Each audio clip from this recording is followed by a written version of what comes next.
I welcome you all my dear students to my channel Ingenious Study। आज हम पढ़ने वाले स्टूडेंट परफेक्ट कंटिन्यूअस स्टेट के तीन टेंस, जैसे कि present perfect continuous tense, past perfect continuous tense और future perfect continuous tense.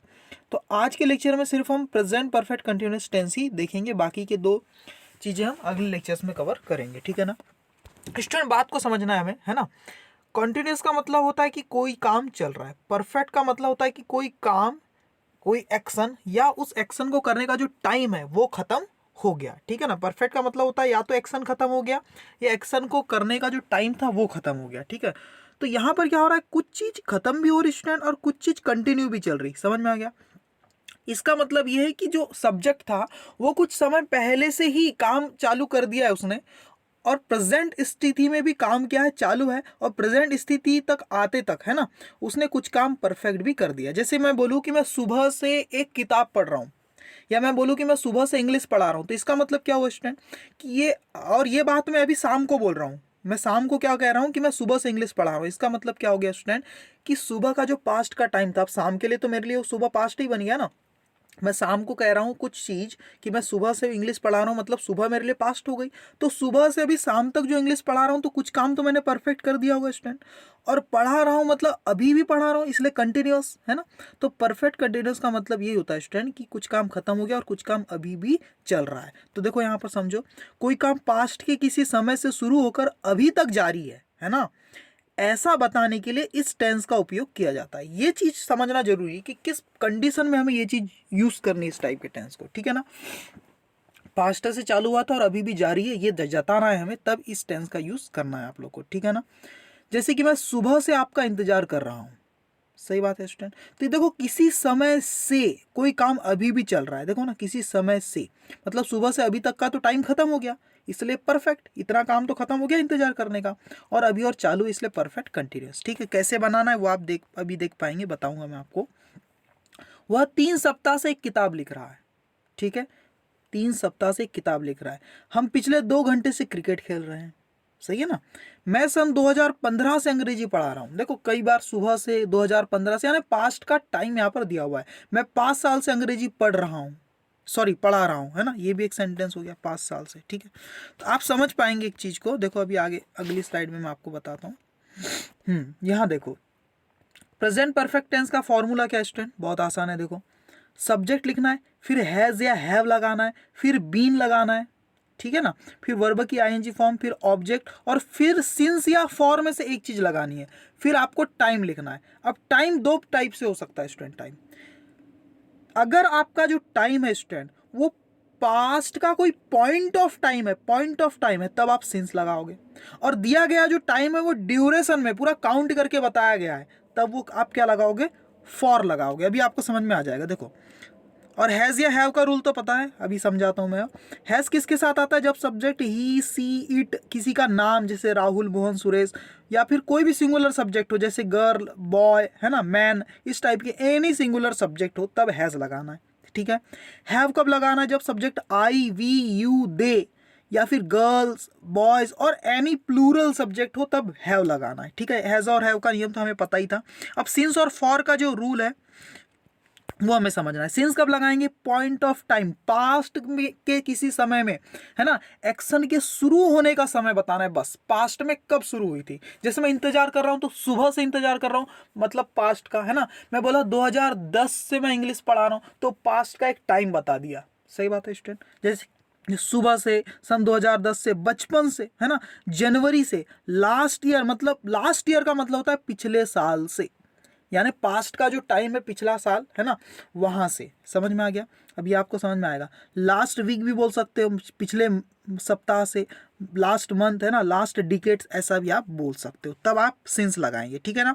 Past का पॉइंट बता दिया, अब पूरा समय को गिन के बता रहा है वो। देखो, फॉर लगाना है तब ड्यूरेशन ऑफ टाइम के साथ, जैसे टोटल टाइम काउंट करके आप बता रहे हैं, जैसे कि 7 मिनट से, है ना, 3 घंटे से, 2 साल से, द लास्ट 2 आवर्स या वीक। अब द लास्ट अगर लग गया स्टूडेंट, लास्ट ईयर का मतलब तो पिछले साल से हो जाता है, लेकिन द लास्ट 2 आवर्स और अगर कुछ लग गया द लास्ट 2 आवर्स हो गया, या 3 आवर्स हो गया, 2 वीक्स हो गया, 2 मंथ्स या 2 ईयर्स, ऐसा कुछ हो गया, इसका मतलब क्या होता है स्टूडेंट? इसका मतलब होता है द लास्ट 2 आवर्स का मतलब होता है पिछले 2 घंटे से।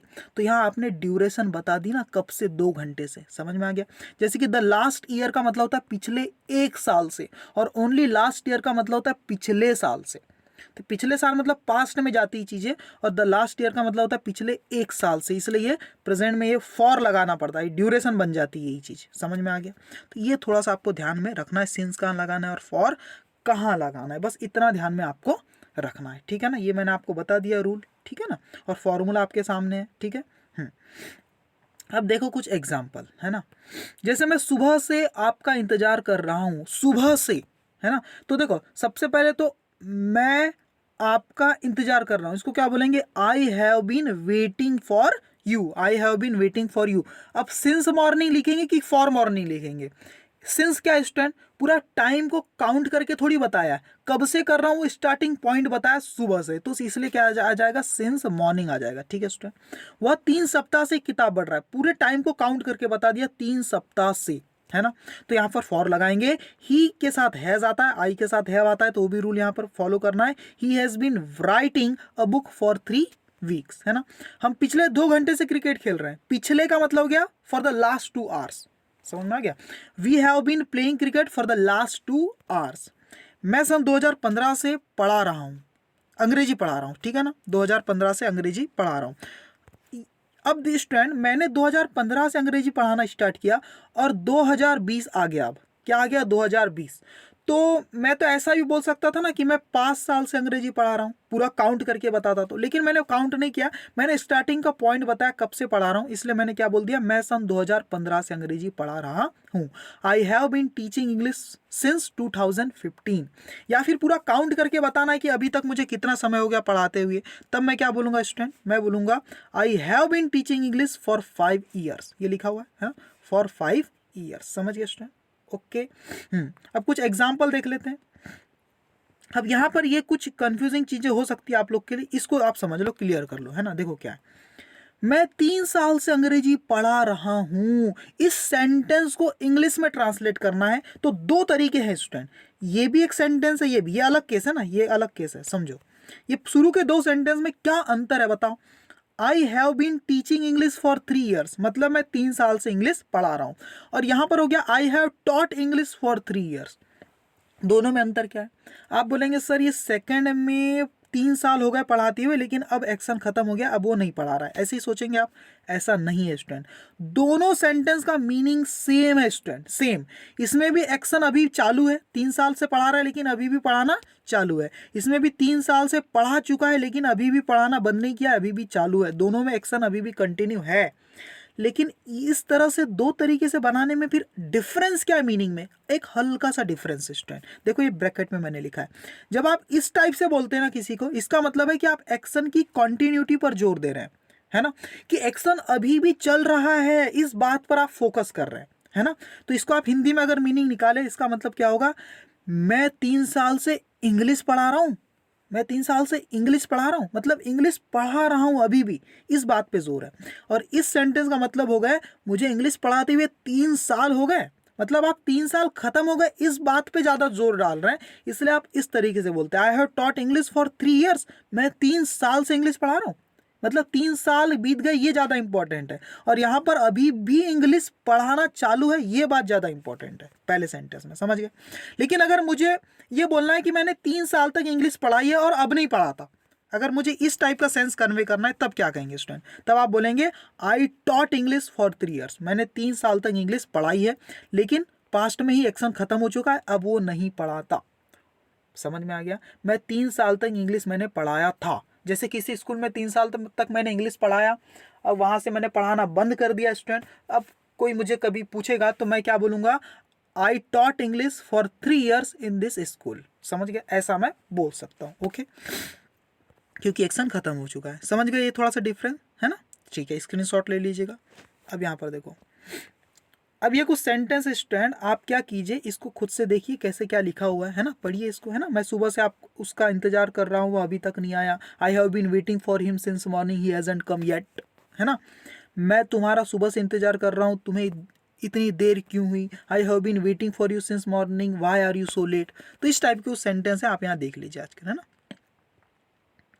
देखो 8th हो गया, 9th 10th 11th, ठीक है, ये हो गया फिर 12th सेंटेंस, 13 और 14। तो इन सेंटेंस को एक बार देख लीजिए और खुद से बनाने की कोशिश कीजिए बिना देखे, और आंसर यहाँ से चेक कर लीजिएगा। तो आज के लिए इतना स्टूडेंट। वीडियो लेक्चर कैसा लगा मुझे कमेंट करके आप ज़रूर बताइएगा, ठीक है ना। आपकी कमेंट का मुझे वेट रहेगा। Okay, thank you very much my dear student.